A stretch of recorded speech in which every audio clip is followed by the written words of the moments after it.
And we're live. Hello, everybody. Welcome to today's webinar. Thank you so much for joining us this morning or this afternoon or wherever you might be. Today, joining Realvolve is Kendall Young. I am so excited to have Kendall. Kendall and I go back a few years now, I guess 4 or 5 years now. And I always enjoy speaking with her, and I get something new out of our conversations every time because Kendall is a very, very thoughtful person. So we love having her. Thank you for sharing some of your time with us, Kendall.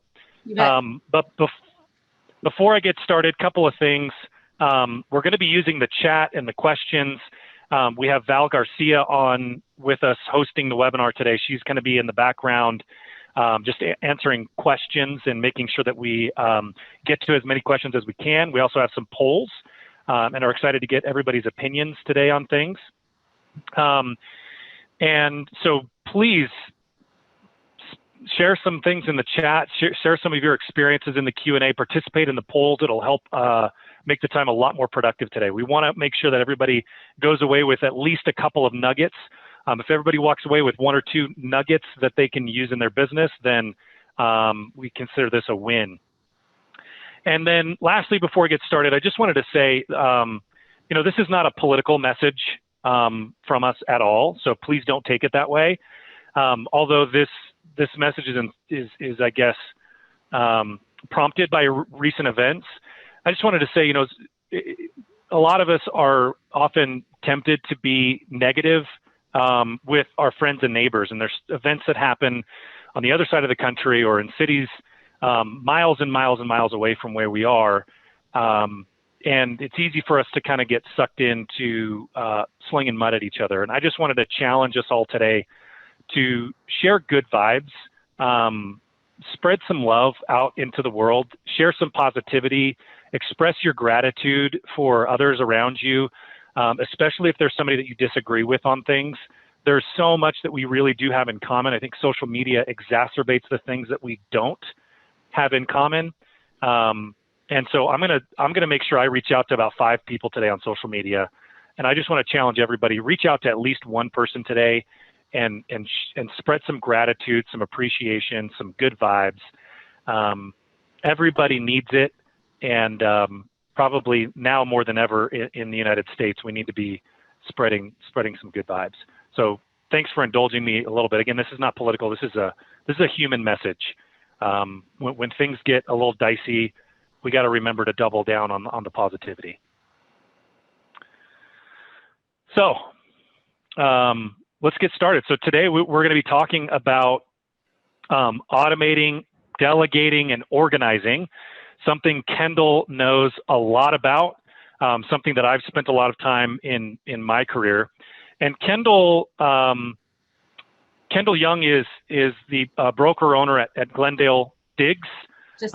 She's got Diggs in Glendale, California. So one day it'll be worldwide, and then we'll have to say Glendale, Kendall. Kendall has a lot of thoughts on automating, delegating, and organizing. And Kendall also does some coaching. She does lots of speaking around the industry. She has for years. And so she spends a lot of time thinking about automating things, delegating things, and making agents more productive, and helping them understand how to leverage themselves to create the success that they want. And that means different things for everybody. So Kendall, again, welcome. Nice to be here, Dale. Happy New Year to you, by the way, and Happy New Year to everybody. Happy New Year. Yeah. Yes. Happy New Year. So I just wanted to start off with a poll. We don't normally do this. We don't normally launch right into a poll. But Kendall, I thought it'd be good to get everybody's opinion. I want to know what everybody feels they're delegating regularly in their, are they delegating? Do they struggle to delegate? And are they automating some of the repeatable tasks in their business? So you should see the poll pop up on your screen. Y'all got to answer. Let me know what you think. Really what's going on, not what you think should be going on, not what you want everybody to know about what you're doing. but what's actually going on in your business. Nobody can see you raising your hand, so you can tell the truth. Okay, Val maybe can see you when you raise your hand, but she won't tell, I promise. Yep, I'm just going to give everybody a couple of more seconds here to respond.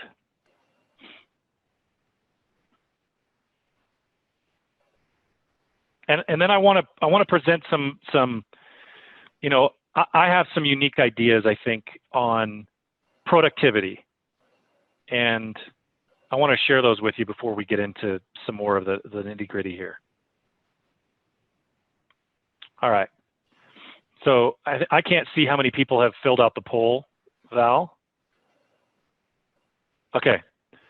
So are you delegating anything regular in your business? No, 41%. That is too much, people. Do you struggle to delegate? Yes, we all do. Especially those of us that are really type A, the control freaks among us that like things done at a high level. Who are you talking always struggle. Yeah, we always struggle to delegate. Are you automating your repeatable tasks? No, 38%. Yes, but room for improvement, 33. Some, 34, commendable, and all the time, 2%. All right, so this is good. We've got some work to do here, Kendall. This is really good. We could have just ended this early if everybody answered positively to all of this stuff. So I'm just going to share my screen. I want to just kind of breeze through a couple of slides just to set the stage for us today. So I want to, there's some things that are really, really hard to do in life, and it's really ubiquitous. Like, all human beings struggle with certain things. We like to pretend that we're different and that we struggle with things that other people don't, but there actually is a lot of common ground in the things that we struggle with, because delayed gratification is a very difficult thing. So share screen, PowerPoint. All right. So consider how difficult it is to diet. Now, some of us have mastered it. I'm sure there's people on that have mastered it. I haven't. I go like this in my weight and in my health. Sometimes I'm working out every day and I feel strong, and then I go through periods where I struggle with that. And consider this. If you had no plan for food at any time during the day, and you're out driving around and you pass by your favorite fast food restaurant 2 or 3 times, and you're trying to make it home and say, no, I'm going to eat at home, it's very difficult sometimes to not want to pull off into that fast food restaurant and grab something. All of us kind of struggle with this. It's a natural thing. Our hunger kicks in. We're at our weakest. We're hungry. We don't have a plan. We want something fast. That's when we're at our weakest. Mm-hmm. So leaving decisions to the last minute creates this decision point, this potential failure point, when we're at our weakest. And that's what we want to avoid. Imagine a different scenario where before we got hungry, somebody magically appeared next to us with a healthy prepared meal and handed it to us. How much more likely are we to follow our diet plan if that's the scenario, where it's, boom, here's the healthy meal, before we even really start getting hungry? And so filling ourselves with the good is easier as a principle than trying to refrain from the bad. If you've already got a replacement and it's a good replacement, that's the ideal scenario. And so when it comes to our productivity, what we're doing every day, the problem isn't that we're getting distracted. It's not just that we're getting distracted. Now, sometimes we do get distracted, but that's not the only problem. The other part of it is that we're getting distracted from very important work by other work. And we might be halfway productive when we log onto social media and are posting something, but then we're getting distracted and going into other things. Again, we all are susceptible to this. This is a human problem. This is not a real estate problem. So Maura Thomas is somebody that I discovered a while ago, and she's written books on this topic of time management. One of the things that she says is, it's not time management. Time management is kind of a waste of time. It's really attention management. And attention management skills require a comprehensive workflow management system. And so the answer to time management problem time management problems are these two things: attention management skills and a comprehensive workflow management system. There's other things to it, but those are the two main points. Kendall, your thoughts? Amen. Attention management that's a really great way to describe it. Yeah. I mean, and it's a challenge, but that's why we're so passionate about workflows and CRM. It's not because we love the technology for technology's sake, because all of us have a love-hate relationship with our technology. It's the fact that we can be presented with the best thing in replacement of trying to make a decision every single moment of every day what we're going to work on next. And when we follow that plan, we create this productivity that we're not able to achieve without that little bit of extra preparation to get the workflows in place. So it's all about that process. It's all about automating things and learning how to delegate things to other people, delegate things to a system. We delegate to our phone all the time. We set reminders. A lot of us have an Amazon device in our house, or a Google Home, or an Apple Home, and we ask to be reminded of things. Workflows is just taking that to a whole nother level and putting our day into a specific order and then letting that program run. So, Kendall, I've done most of the talking so far, and I'm getting sick and tired of listening to myself. What should agents and teams be delegating? Everything except relationship building, negotiation, and client care is such an overused term, but anything that makes your client feel like, what is it? What was it? Prudential? Like a good neighbor, you got it in there in the hands. Anything that State makes Farm, yeah. State Farm. Anything that makes the client feel one-on-one in real-time conversations, that makes them feel like you have their back, that gives them peace of mind and security that nothing's going to go sideways. So those conversations, the actual negotiation, and the relationship building that needs to happen in order to create the trust that leads to a transaction. Everything else can and should be delegated. Yeah. So let's dissect that a little bit, because I know a lot of agents that I talk to, they kind of put up their defenses. Maybe some of us put up our defenses when we start talking about automation, like automating email campaigns and automating some of those other communications. Feels like it falls into one of those rules that you just said, where I shouldn't automate my relationship building. Well, I mean, if that's the only thing that you're doing to build relationships, you're right. Arguably, that's not building relationships. That's filling somebody's inbox with junk, but okay. Yeah, right? No, and I agree 100% with that. So there are certain things that do add to a relationship or enable, they kind of create opportunities to communicate with somebody. And those opportunities to communicate could be relationship building, but right. in and of themselves, they're not. It's just an email. It's just a text message. It shouldn't be a one or the other, right? In my opinion, a really great real estate agent, especially one that expects to survive through the current huge moves that are happening to the structure of our real estate business with, the Zillows of the world. And I know I'm going to get barbs thrown at me, but Zillow's not evil. Zillow's just Zillow, right? Mm-hmm. But if you expect to survive with the way the real estate industry is changing, you have to be great at building relationships. And you can't be great at building relationships only depending on your ability to talk to people on a regular basis, or only depending on automatic marketing that's push and play. You pay $29 per month and it goes out automatically. You never touch it. You never see it. You have no say in it. You can't do one or the other. You got to do both. And it's your ability to automate the stuff that can be automated, what we call auto flow, that gives you the time, attention, and bandwidth to do the stuff that only you can do. which is to talk to people and build relationships. Yeah, and I've heard lots of people talk in the last 18 months. I've heard people talking about offloading things versus delegating things, where if you're just dumping something on somebody else, that's not necessarily the right way to delegate. That there's another couple of extra steps there when we're talking about delegate.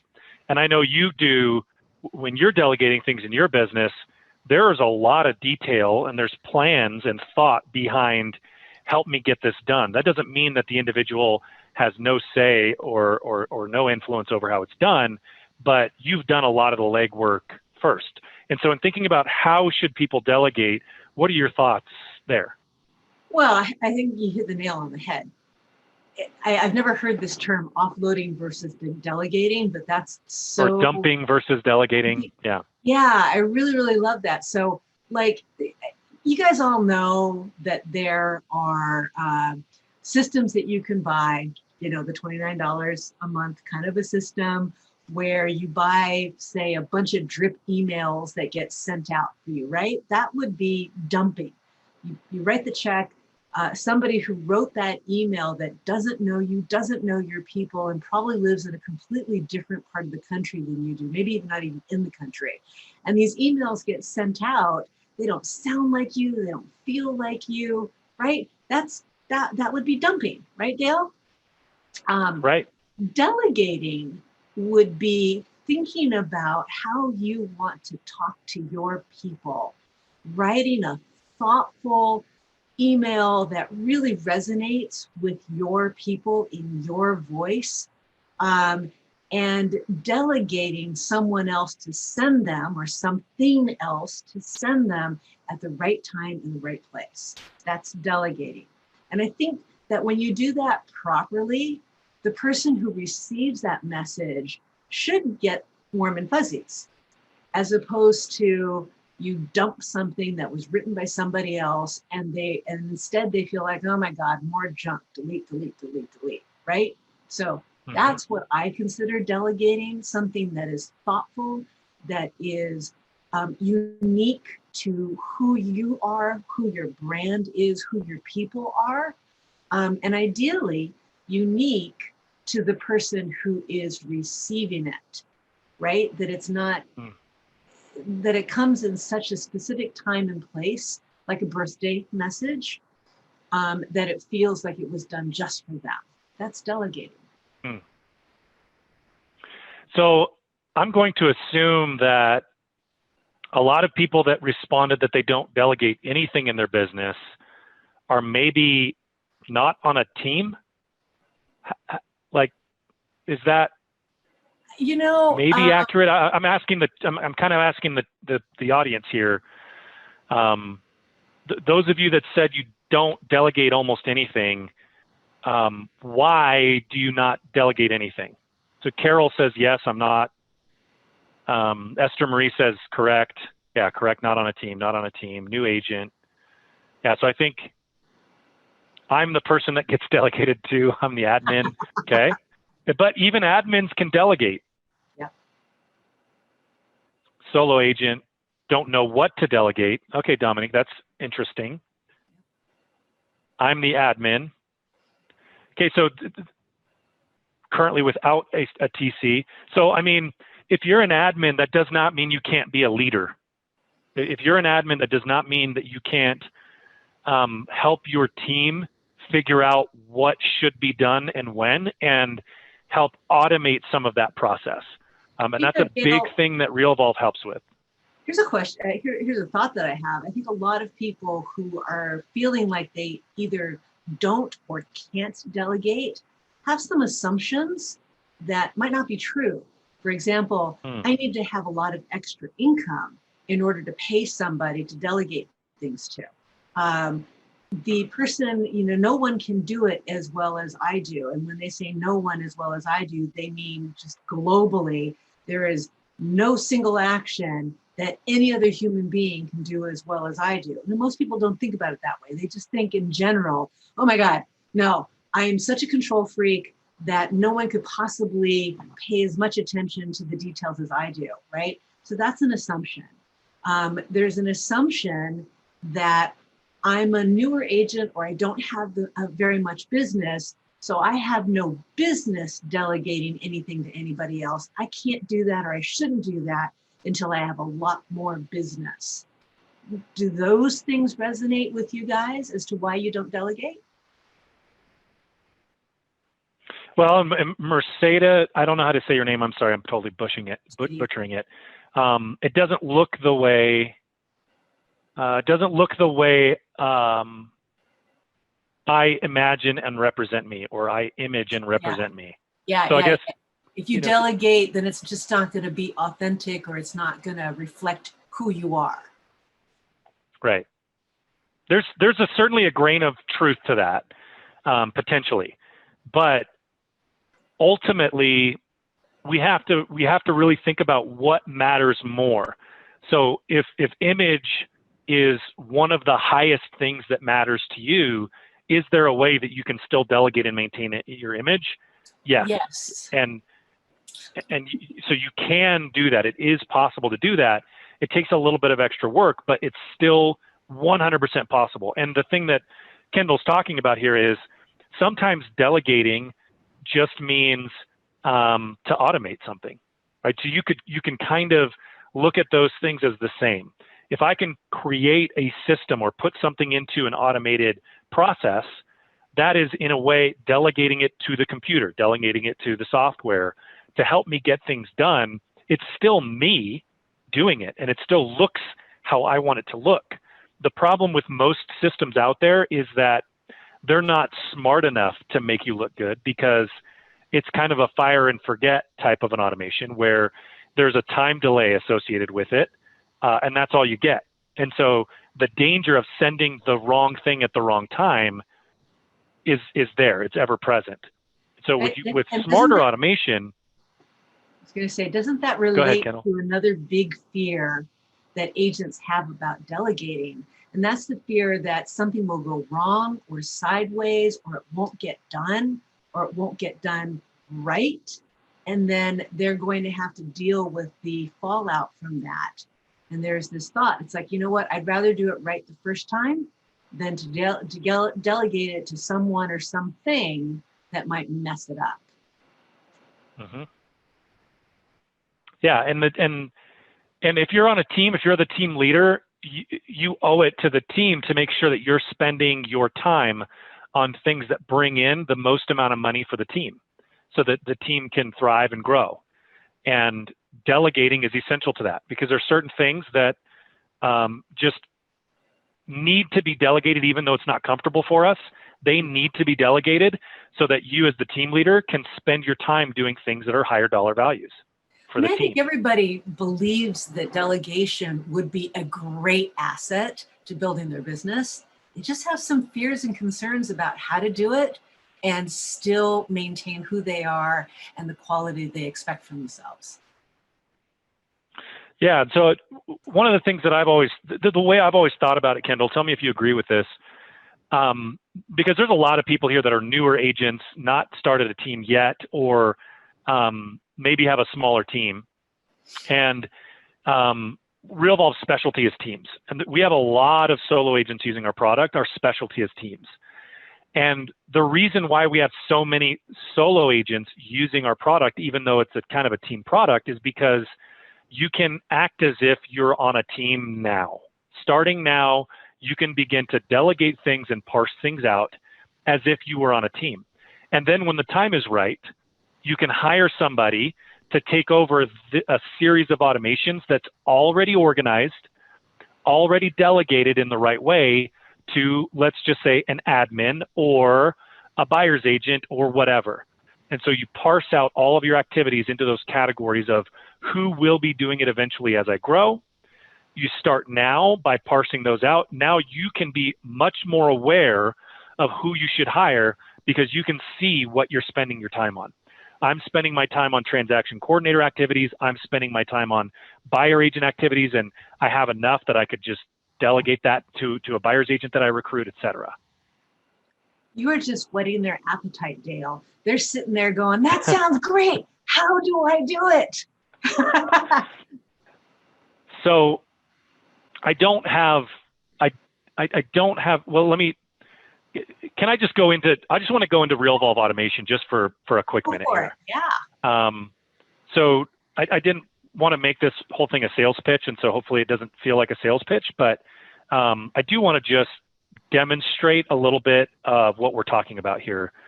Let's see.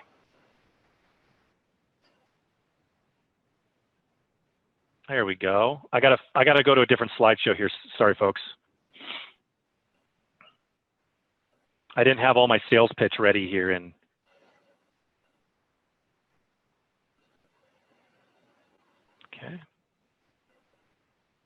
All right. Share my screen, back to my PowerPoint, boom. So, wrong slide.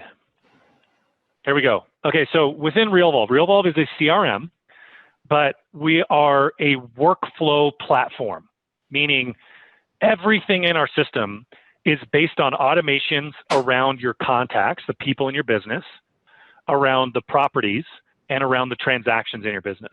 So our CRM is organized around those three, what we call objects: contacts, properties, transactions. Most CRMs only deal with people, with the contact side of things for the most part. And so we consider them to be maybe a lead manager, and some of them are great at lead management. But Realvolve came in and we said, we want to take a more holistic approach to the business. So we want to include properties and transactions.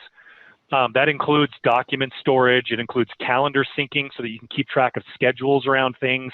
It includes keeping track of a party of people around every listing, every transaction that you're managing in your business. So you can organize all the contractors, the agents on the other side of the transaction, et cetera, et cetera. And so what we do is we take all of those things and put them into automated workflows. It's a series of tasks. So you can think of it as the best of campaigns and project management and task management all rolled into one, optimized for residential real estate teams. And a lot of us, when we're thinking about these processes, we think of a linear process like I have on the screen. So I've got a listing. The next step is get a signed contract, upload it to the MLS, et cetera, et cetera. The reality is a lot of times things happen out of order. And so if I have a linear plan, now I have to look past all of the things I can't do yet to find the thing I can do today. And now I just have a paper checklist or something that my assistant can't see what's going on, or if I'm away from my desk and someone calls me, I have no idea what's going on with that given transaction or customer. And so we have created this 4D automation, we call it. I'll explain that in a minute. This 4D automation that actually takes into account the human element, things that actually happen in actual real life listings and transactions where deadlines get pushed back, appraisals come back undervalued, the photographer was late, whatever happens, we can account for that because each series of automations that fits into one workflow are kind of separate and independent from one another. In other words, the photography date is separate and independent from everything else that happens. But there might be 10 things that happen around the photography date, right? You want to make sure that you're following up with the photographer and getting the photos back. You want to make sure you're uploading them in the proper places. And so that, you know, printing the flyers, whatever has to happen around that date now gets scheduled around when that date actually happens and the people that are actually involved in that step. And so that's a very complicated way of saying it's smarter automation specifically for real estate. It's nice to see you're still using the flowchart. And I'm using this flowchart that Kendall helped us create here, by the way, because this is what an actual a flow chart would look like, right? If I go on a listing appointment and I don't get it, I've got to do something else. If I do get it, I start the process. If they don't make a decision yet, I'm in a holding pattern. I need to follow up with them. Realvolve accounts for all of that. So there's my little side tangent. Let me go back to my other slideshow here. And feel free to chime in with any questions. Again, if you have questions, chime in. and we can get back to things that we've covered. Kendall can go more into depth into some of these things as well. All right.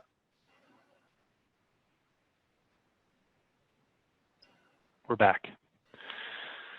So next question. And this is even more applicable to this audience than I thought it was going to be, Kendall, but what's your best advice for people who are terrible at delegating? So the hardest thing about delegating is that you can't do it if you don't sit back for a second and take a look at what needs to be done. So many of us in residential real estate, and I've been doing this for 35 years, so I totally know how this feels. We're under a fire hose of people demanding our attention, our time, and our resources. And we're under so much pressure, and we're pulled so many directions that we literally cannot see 5 minutes ahead of us. So how could we possibly delegate when we don't have time to even think about what needs to be done next? If we knew what needed to be done next, then maybe we could say, oh, okay, I need to do X, Y, and Z next. You know what? So-and-so could do that for me. And you might think that. You might think, well, I know what needs to be done next, and I think that so-and-so could do it for me, but I don't actually have time to tell so-and-so how to do it the way I want it done. And I don't have time to check up after so-and-so to make sure they actually did it. So it all comes down to not having any space to think about what needs to be done. So I'm going to say something that is going to disappoint you all. And it's not what you were hoping that I was going to say. I know that you were hoping that I'm going to say, if you just do X, everything's going to be fine. It's all going to be delegated and life is going to be perfect. Instead, what I'm going to say is that the way that you delegate is that you have to take some time to work on your business. It means that you have to shut the social media down. You've got to silence your phone. You've got to stick the kids in another room and close the door for a time period. I recommend at least a couple of hours to really be able to focus, but you need to take that time to sit down. And then what I would do is I would figure out what is the most painful thing in your business, the thing that, you when you're doing these actions, you're like, God, a trained monkey could do that if I could just find a trained monkey. So for me, that's listing marketing. There's certain things I love to do. I love to write the descriptions for the multiple list. I like talking to my client. I like dreaming about how I want to present the home to the outside, but there's a whole bunch of slog that I hate doing. I hate doing the disclosures. I hate ordering the paperwork. I hate figuring out how to get the inspectors there at the right time and the right place, and making sure that the people who need to know that the inspector is coming actually know about it, like the homeowner. There's just a ton of stuff that I don't like doing.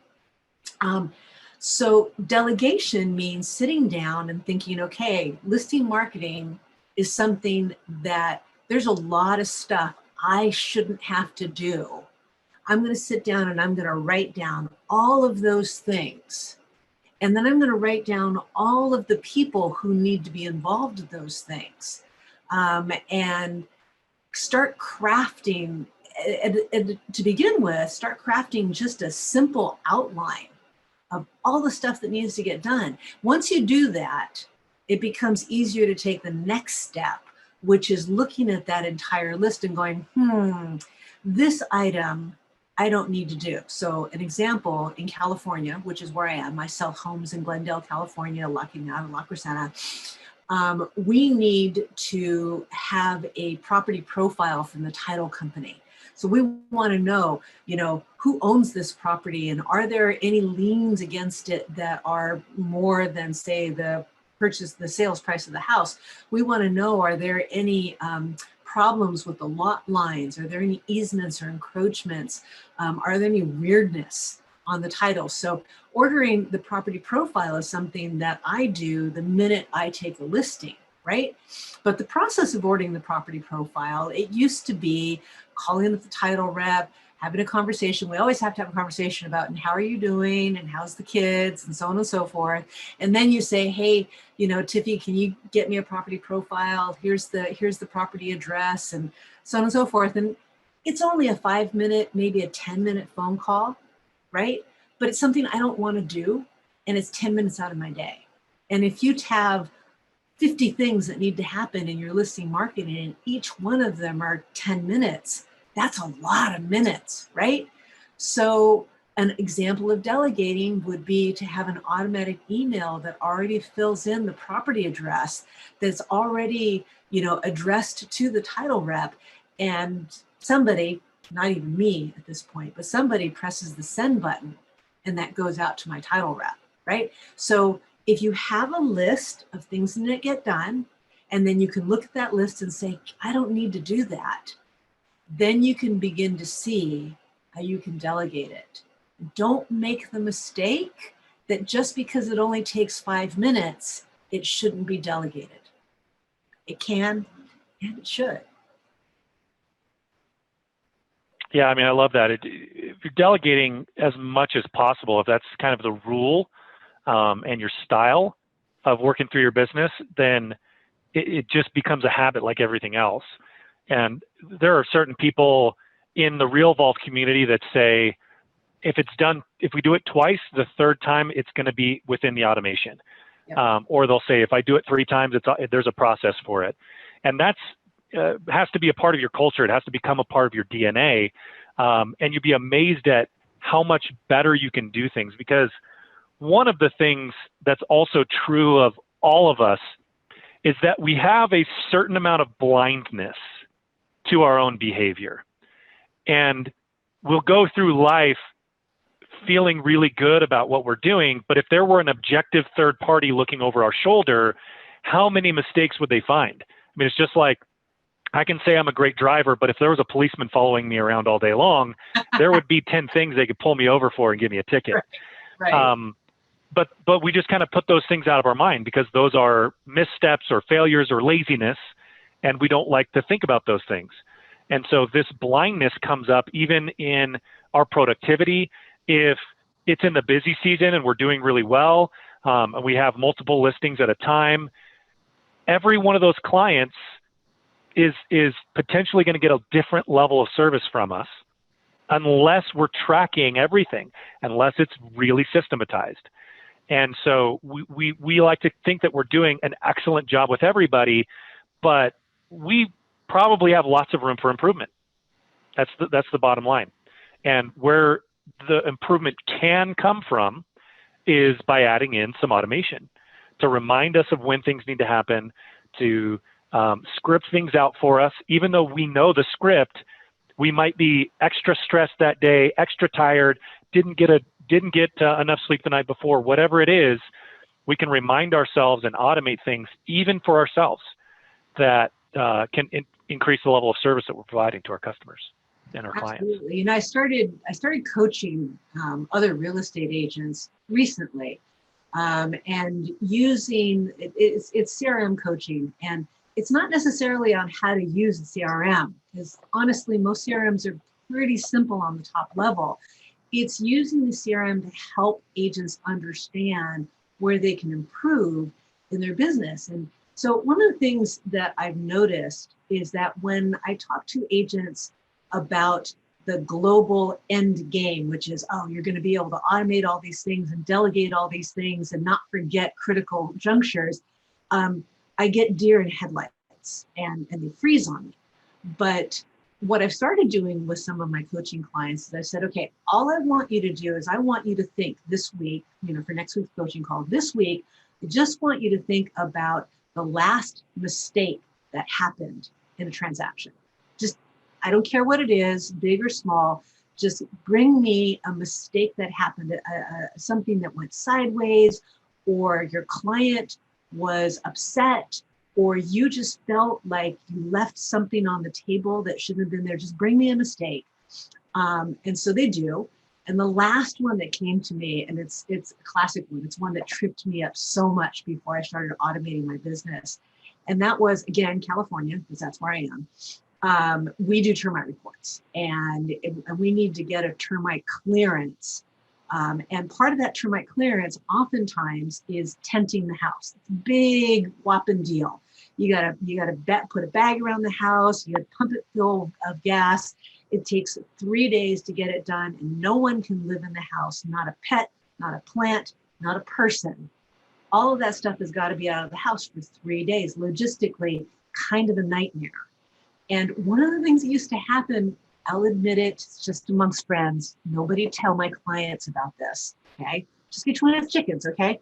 One of the things that would happen on a regular basis is that I would forget to schedule in the termite process, that whole tenting thing, until the last minute. And then I'd be scrambling around trying to put people in hotel rooms and get the tent scheduled and the whole, oh God, it was really kind of horrific.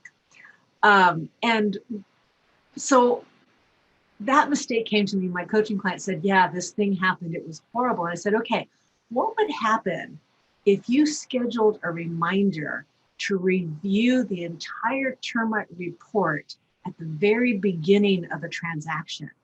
And you had a further reminder that you checked it off whether or not a tent was needed.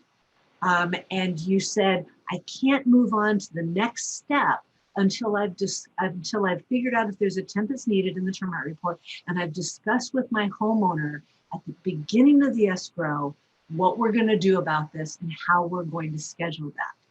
How would that work? And they're like, oh my God, that'd be a game changer. I said, there you go. And that is like the first automation. Once you do one, it's like a gateway drug. The second one becomes better, and then the third one, and before you know it, it becomes that habit.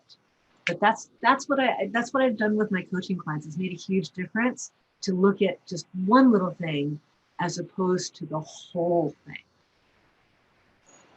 Yeah, so let me just go into one more example, because I love that example of the termite. It's not something that people often think about as something that their CRM can help them with. Right. But there are so many things. And maybe this is a bad example for you when I'm going through this example, but just think about all of the different contractors, different inspections, the different processes, everything that needs to happen, all the communications, and then all of the various deadlines. If you could come up with a list of all the deadlines that need to happen for those inspections and the reports and the everything. If you had all of those in a list and there was automation there in place to communicate with the right people at the right time, that is what I think of as that professional chef delivering to you a ready cooked healthy meal. You know how to make a healthy meal yourself, but it's difficult to do it day in and day out perfectly like you can when it's automated. And so this example is, it's time to do a home inspection on a property. And so let's just say I'm the buyer's agent, and we've got a signed contract. I'm gonna get an inspector out there. So what I do in Realvolve is I drag and drop the home inspector from the left-hand column there. I have the list of all contacts in my database, and I can have all my contractors in there too. So I drag and drop the home inspector into the home inspection slot on this transaction. And then next, I set the date and time for that home inspection. Those are my inputs. I said who the inspector was and when the date and time is. And now Realvolve is going to go into our automation. It's going to put the home inspection date and time on my calendar. It will confirm it with everybody involved, and it could be up to probably 6 people at this point. It's me, my assistant, the listing agent, my buyer and their spouse, and the home inspector. All 6 of us get the confirmation. It dynamically inserts the date and time and the people, addresses it to them all automatically and sends that off. All I did was date, time, home inspector. Next, a day before or whenever you say, it'll remind those same people via email, via text message, or both. So now the home inspection date and time takes place. Oh, and by the way, how many of our clients are first-time home buyers that have no idea what to expect from an inspection in the first place? Why are we inspecting it? What's the home inspector looking for? What should I be looking for in the inspection? And what are the implications of things that they find? It's an opportunity to educate them with a pre-written email that you've already done to hundreds of clients in the past maybe, and you automate that step and it goes out, educates them. It could be a pre-recorded video in BombBomb even that will automatically go out right around the time that you're doing the home inspection. So then Realvolve waits after that home inspection date. 2 days go by, it's going to remind you, did you get the home inspection report back from the inspector? And if you say, no, I didn't, then Realvolve fires off a friendly email that was written ahead of time that is as polite or as firm as you want to be when you're at your most rational. And and then that task will cycle every 24 hours until you say, I got the inspection report. And then whatever has to happen next can happen next. You can script it out for yourself. Any due diligence or negotiations or anything that has to happen, contingency dates, all of that can be in a reminder for you to go on to the next step. And so if you imagine yourself at your busiest, in the height of the busiest season for you, having all of this scripted out for all of the transactions and listings that you're managing at a time it's a thing of beauty. I tell you, it's like, mwah, just so beautiful to have this all scripted out. Takes a lot of the stress and all of the brain work out of all of these little tasks that start to add up really quickly. So Dale, can you put that slide back up? Because I just want to bring this home a little bit. Because, we've designed all these things, but I'm the real estate agent who actually experiences what this feels like in her business when we have these kinds of automations that happen predictably every single time. So quality is the same with every single transaction. Here's what you guys really want to know. You want to know not only how can I save time, but you really want to know is how will this make more money for me? How will I get more deals because of this? And here's how it plays out for me. Number one, time saving. This seems really obvious. What may not be so obvious is that when you have actions like this, where again, first-time home buyer, they're freaked out, they're afraid of a lot of things, they're sure that they're going to find out in this home inspection that either that the house is a lemon and they can't afford to actually buy it, or they're absolutely sure that people are going to miss that the house is a lemon. And oh my God, I might unwittingly buy this house and it's going to be a money pit, right? When you send this email to the first-time buyer saying, look, this is what to expect, this is what you got to look at, this is what the home inspector does, this is what you should be doing, this is what I'm doing. How does that buyer feel about you when you've done that? Do you think that they feel like you're the expert? Do you think that they feel like you've really got this? You knew before they said anything what they were afraid of? Where do you think their trust is on you if they've received this email before they've even expressed their fears? Do you think they trust you a little bit more? Yeah, probably. Now, let's go to how does this make me more money? You do this consistently at every step of the way in the transaction. When they close escrow, how do they feel about you as an expert? Pretty damn good, right? What are the chances that they're going to tell their buddies that we're thinking about taking advantage of these low interest rates and buying something? What do you think they're going to say to their buddies? Are they going to say, yeah, they were pretty good, but you should just go ahead and buy a house? Or are they going to say to their buddies, oh my God, I bought this house, it was amazing, and you have to talk to my real estate agent because they are the best thing since sliced bread.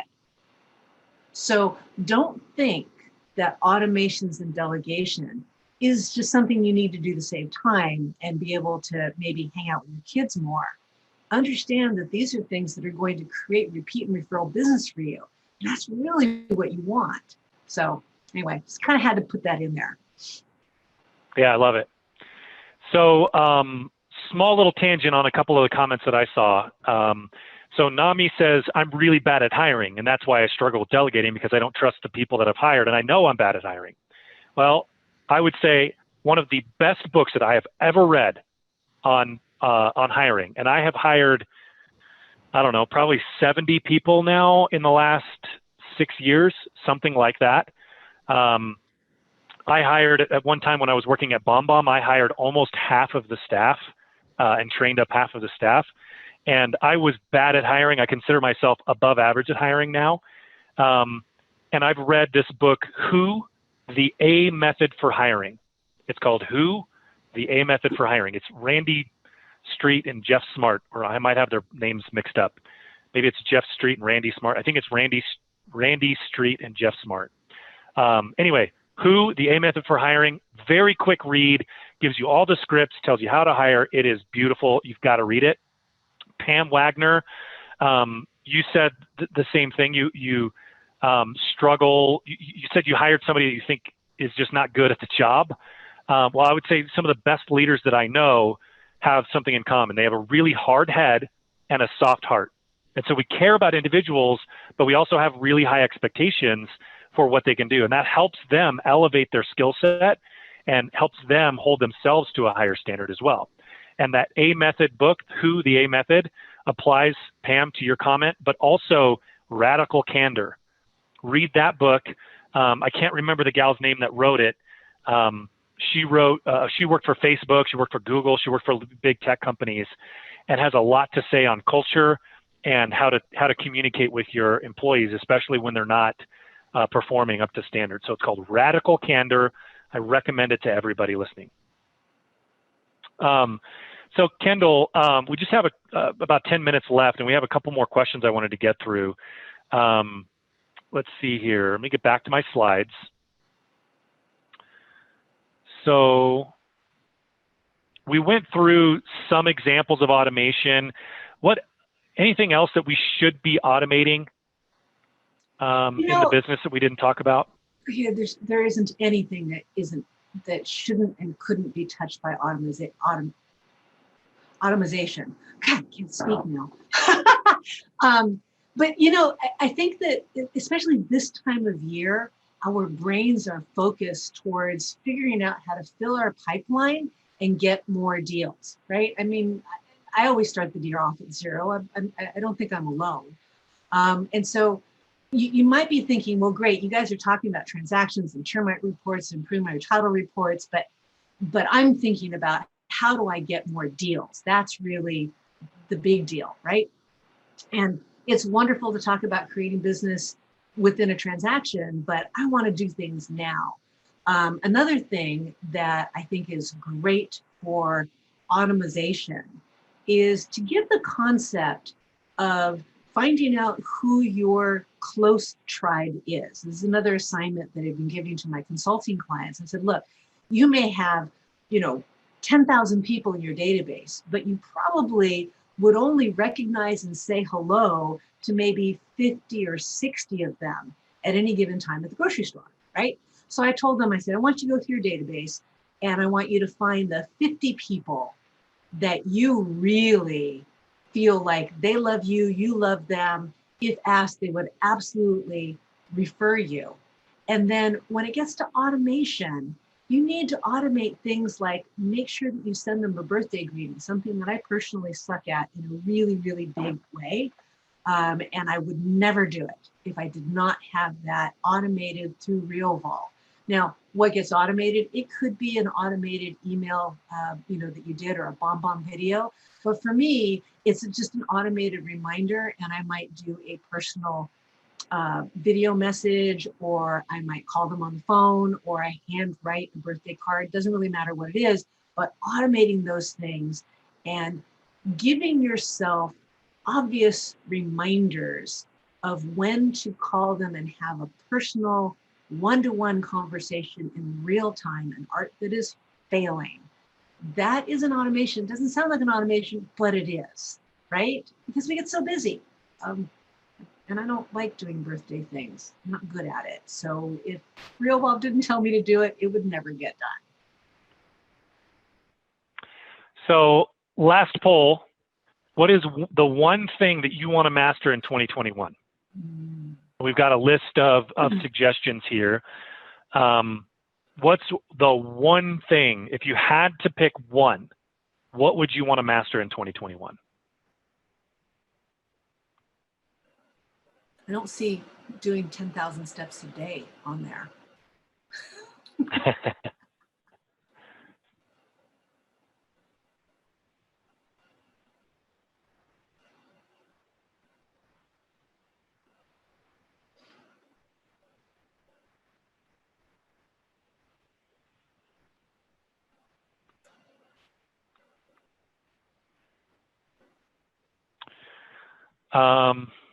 So Val, you'll just have to end that when you feel like, 75% or so have filled it out. So Kendall, in your opinion, what is one thing that every team leader should be doing differently in 2021? They need to systemize. So systems and process got 42% of the responses. So that's what we've been talking about here today. Yeah. I'm really glad to hear that. I mean, I think teams, small teams and agents who are either poised to get to the team level or that is their goal, this will happen at scale and creating a business that will last only if you have good systems and process. Because if you don't, you will always be at the mercy of the most talented person in your business, right? So if you don't have any systems, if you don't have any processes, then if there is an agent that happens to be a really talented buyer's agent, they've got the gift of gab, they're out there socializing, and that's how they're creating business. If that agent leaves, you have nothing, right? Similarly, if you're a single agent who's trying to grow to the point to be a team, you won't be able to bring on buyer's agents or assistants or admins of any sort if you don't have systems that you can enroll them into, because you're never going to have time. Because without systems and processes, the only way that sales will happen is if you are trading your hours for dollars. And you will never be able to bring anybody else onto your team unless you bring on some talented person who's frankly not going to stay, right? So without systems and processes, you're dead. You're never going to grow and you're never going to get your time back. So that's what you got to do. Yeah, I mean, the trend in pretty much every industry that you can look at has been toward automating and systemizing things in each of those businesses. And that trend's not going away. So we can continue to try to fight the trend, but we're going to be left further and further behind. We really do need to leverage technology, and people have been saying that forever, and it sounds like a platitude at this point, and yet so many of us don't feel like we've mastered that. And so I would say, yes. Been in real estate for more than 5 years, has our business gotten more complicated or less? Does it take more steps to get the transaction done or less? It is just going to get worse, right? So you got to. So just in conclusion, I'm going to get to some more questions. There's some other questions, some that we've answered privately that I want to share with everybody because they're really relevant. And so if you have any questions, make sure to get them in there now. Before I get to the questions, I just want to say we're here to help. Realvolve workflows are a really powerful tool. It truly is something unique. We've set out to make real estate agents' lives better, to make the real estate life better by enabling teams and solo agents to grow, whatever that means for you. Some of us want to earn a lot more money and get busier. Some of us want to keep the business we have, maintain the business we have while working less. Whatever it is for you, we are here to help. We have really powerful systems, a lot of easy things that you can do, and then some more advanced things that you can learn as you go.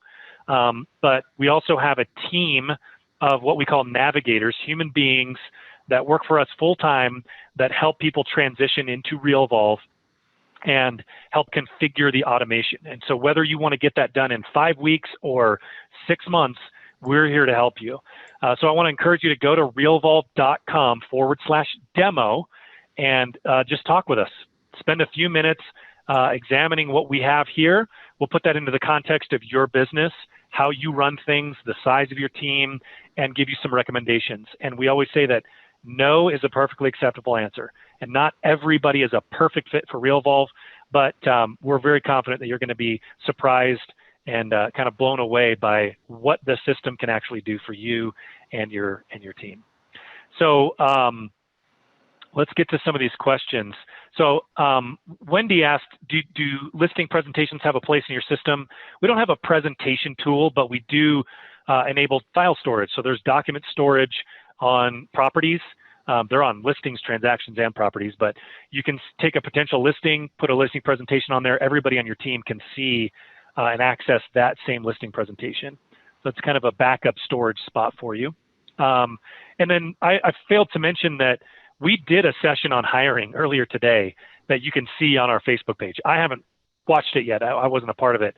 But Val does awesome job with content.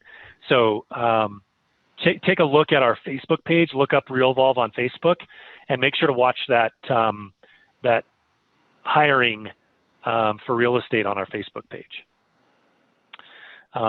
Let's see, can you customize the tasks in the systems? Yes.